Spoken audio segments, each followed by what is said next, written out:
What's going on, everyone? It's time for an action thriller film review. Today, we're going to start by reviewing the first ever James Bond movie. I'm going to review all 22 of the 25 James Bond movies I haven't reviewed yet. So let's get to it. The first one is called Dr. No. It was released October 6th, 1962, and is directed by Terrence Young, who would go on to do the sequel, From Russia with Love. He also did a film called Red Sun, and then he'd later show up in the franchise doing Thunderball, and he also did Wait Until Dark. This film had a budget of $1.1 million.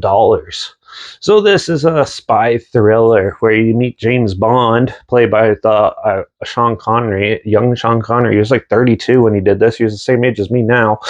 and so he plays a spy who has to go and find track down an evil villain called Dr. No, who is trying to get his hands on some nuclear warheads and cause nuclear war. And so he has to go and find his way and take out the bad guy, obviously. So this is the film that started this huge, massive franchise. And so how is it? Well, it's your basic spy thriller for the first one. It's nothing really. It's basically it's your typical 1960s spy thriller. The characters are very well developed, especially the villain. The villain's very menacing. Too bad he didn't have very much screen time because he was only in it for like 20 minutes. And I kind of want to see him more. This is an hour and 50-minute movie, though. So the first half of this is pretty slow, though. You get to meet a lot of characters and stuff and trying to figure out how to hunt them down and stuff. And then, but once it starts picking up, it gets pretty good. And it has some pretty cool stuff. This is before all the spy gadgets and stuff. So don't expect a lot of that. And this is your typical spy hunting a bad guy film. But still, the acting and the setting and everything, the story itself is a little simplistic, but still, it's the first one, so I can't go too hard on it. And the characters, though, very well developed. The acting's really good. And I love the cinematography in this. It looks really good for the 1960s. It has a lot of cool setups for takedowns and things like that. There's some really weird comedy in this that didn't age too well. It definitely has some really cheesy one-liners in it and stuff, which kind of works for a bit and kind of doesn't. And so, yeah, some people might like it, some people might not like that.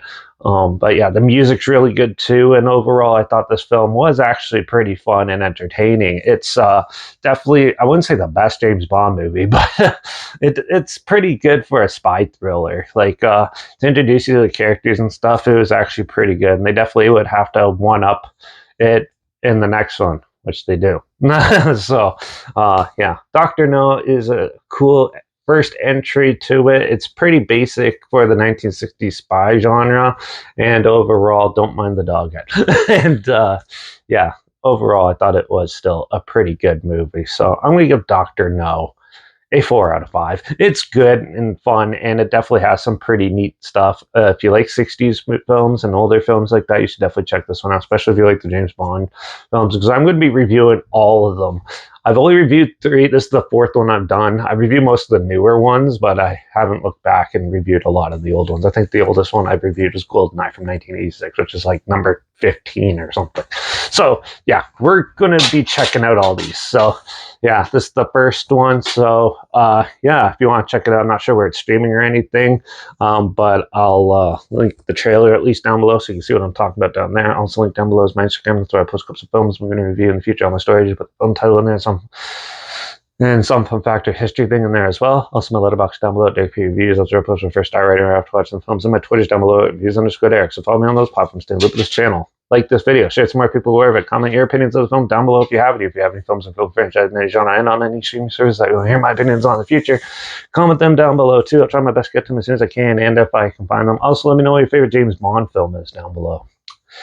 Make sure you subscribe. Hope you find something weird, obscure, and all day. Probably never thought checking out together. And also share my opinions on popular films that come out, classic films, and reviews on other things as well. And don't forget to ring that bell because we're going to review the second James Bond movie, From Russia with Love, in the next review. So watch out for all those crazy, evil doctors trying to steal nuclear warheads and cause World War III, even though it's about to happen. And I guess I'll see you all in the next review. So until then, cheers.